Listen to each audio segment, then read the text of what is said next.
जो appointing authority है उसको आप निर्देश कैसे दे सकते हैं? भारत के चीफ जस्टिस का अपॉइंटमेंट भारत का राष्ट्रपति करता है। इस देश का कानून भारत का पार्लियामेंट बनाता है। उस पार्लियामेंट को आप डिक्टेट करेंगे? 5 जज बेंच की, जो मैं आपको बताऊं कि नज़ीर की एक जजमेंट है, 1942 की प्रिवी काउंसिल की जजमेंट है, उसमें यह कहा गया कि जहां कानून नहीं लिखा हुआ है उसके बारे में यदि प्रिवी काउंसिल या सुप्रीम कोर्ट कोई जजमेंट देती है तो बात समझ में आती है। यहां पूरा जजमेंट लिखा हुआ है कि राष्ट्रपति का क्या अधिकार है, उपराष्ट्रपति का क्या अधिकार है, प्रधानमंत्री का क्या अधिकार है, हमारे पार्लियामेंट का क्या अधिकार है, हमारे सुप्रीम कोर्ट का क्या अधिकार है, हाई कोर्ट का अधिकार है। जब सब कुछ लिखत पढ़त में है तो तुम नया कानून कैसे बना दिया? 3 महीना कहां से लेके आ गए कि राष्ट्रपति को 3 महीने के अंदर फैसला करना है? ये किस कानून में लिखा हुआ है?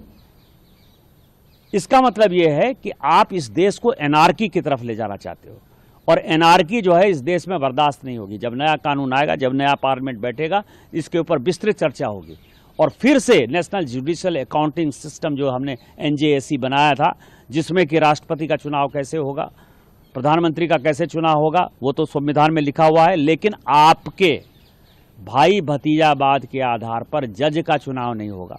शेड्यूल कास्ट जज नहीं है, शेड्यूल ट्राइब जज नहीं है, OBC जज नहीं है।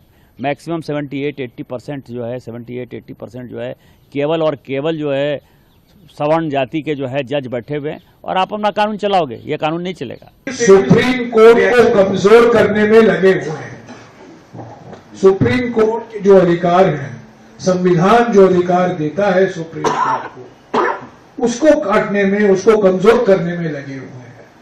संवैधानिक पदाधिकारी भी सुप्रीम कोर्ट के खिलाफ बोल रहे हैं, मंत्री भी सुप्रीम कोर्ट के खिलाफ बोल रहे हैं, सांसद भी, बीजेपी के सांसद भी अभी सुप्रीम कोर्ट के खिलाफ बोलने में लगे हुए हैं। क्योंकि सुप्रीम कोर्ट एक ही बात कह रही है, जब आप कानून बनाते हैं, संविधान के बेसिक स्ट्रक्चर के खिलाफ मत जाइए।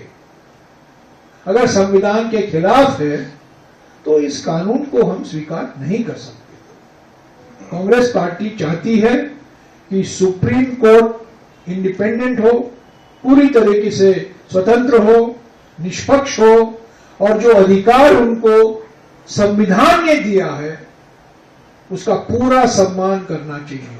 पर यह बिल्कुल साफ है कि एक जानबूझकर अलग अलग आवाजें आ रही हैं और सुप्रीम कोर्ट को निशाना बनाया जा रहा है। क्योंकि सुप्रीम कोर्ट कई मुद्दों पर, इलेक्ट्रल बॉन्ड लीजिए, अब ये वक्फ का मुद्दा आया है, इलेक्शन कमीशन का मुद्दा भी लंबित है सुप्रीम कोर्ट में। कई ऐसे मुद्दे हैं जहां सुप्रीम कोर्ट ने कहा है कि जो सरकार ने किया है वो गैर संवैधानिक है, वो संविधान के खिलाफ है। मैं माननीय सुप्रीम कोर्ट पर भी कोई टिप्पणी नहीं करता हूं। जनमानस में एक आशंका होती है कि बाबा साहब भीमराव अम्बेडकर जी ने जब संविधान बनाया तो उन्होंने जो विधायिका है और जो न्यायपालिका है उनके अधिकारों का भी वर्णन बहुत स्पष्ट रूप में कहा है।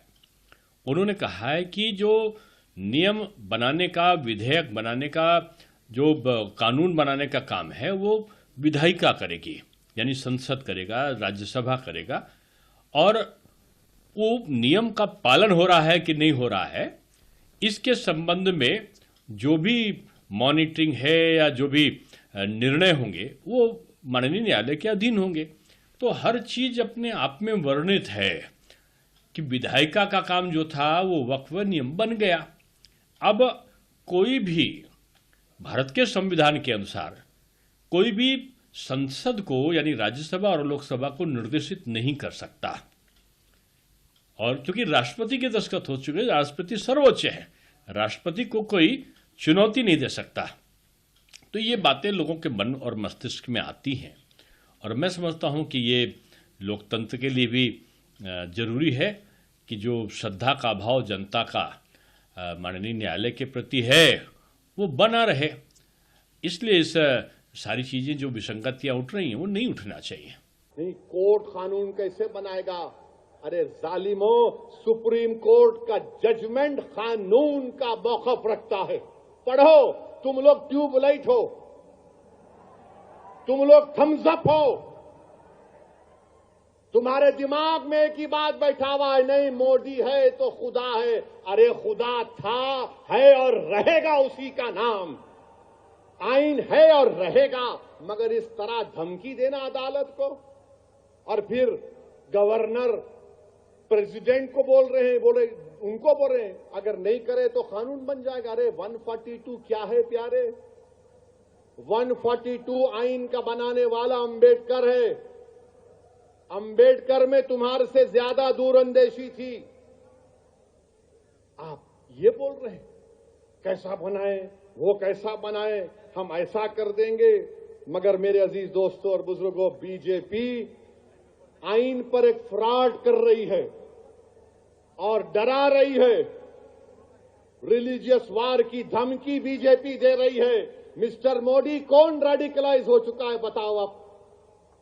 सत्ता में आप हैं, आपके लोग रेडिकलाइज हो चुके हैं। इतना रेडिकलाइज हो चुके हैं कि कोर्ट को धमकी दे रहे हैं, रिलीजियस वार हो जाएंगी।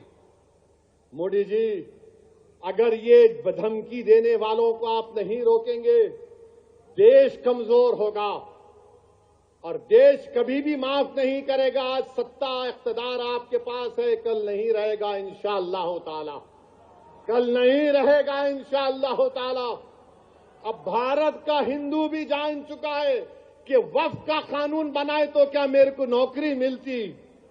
हिंदू जान चुका है कि मुसलमानों की नफरत को दिखाकर, मुसलमानों को डराकर वोट बटोरती आई बीजेपी। दिखाने के लिए कुछ नहीं है।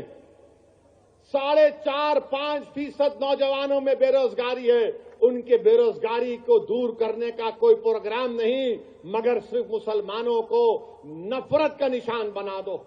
Actually, it is clearly a case of contempt of court, violation of constitutions. This is an anti-constitutional and clearly attracting the contempt of court activities. I think this cannot be taken as a lightly. One of the serious allegations has been made by a member of parliament against the Chief Justice of India. It is one of the important, very serious issue. Direct attack on judiciary. If this type of attack we never see. Therefore, I think Honorable Speaker has to take action on these things. And court also has to take action on these things.